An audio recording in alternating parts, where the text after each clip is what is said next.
In this quick guide, I'll show you exactly how to withdraw money from AlToke, step by step. Whether you're cashing out your earnings or just transferring funds, this tutorial will make it easy. Let's jump right in. Step 1. Open the AlToke app. Launch the AlToke app on your phone. Make sure you're logged into your account and that the app is updated to the latest version for the best experience. Step 2. Go to the Withdraw section. From the home screen, tap on Withdraw or Retirar.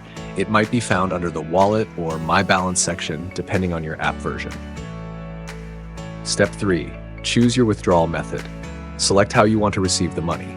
Common options include bank account transfer, YAPE or PLIN for Peru, Interbank transfer. Pick the one that works best for you. Step 4. Enter the amount to withdraw.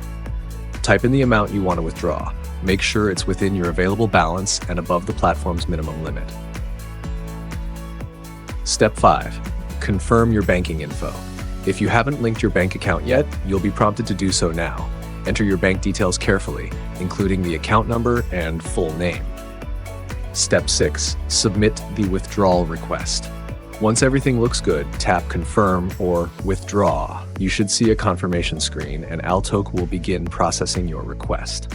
Step 7. Wait for processing. Withdrawals can take 1 to 2 business days, depending on the bank and time of request. You'll get a notification once the money arrives. Tips and warnings. Always double-check your bank details to avoid failed transfers. Make sure your account is verified to avoid any withdrawal limits. Some withdrawal methods may charge a small fee. That's it. You've successfully requested a withdrawal from AlToke. If this guide was helpful, don't forget to like the video and subscribe to Guide with Samuel for more step-by-step tutorials. See you in the next one.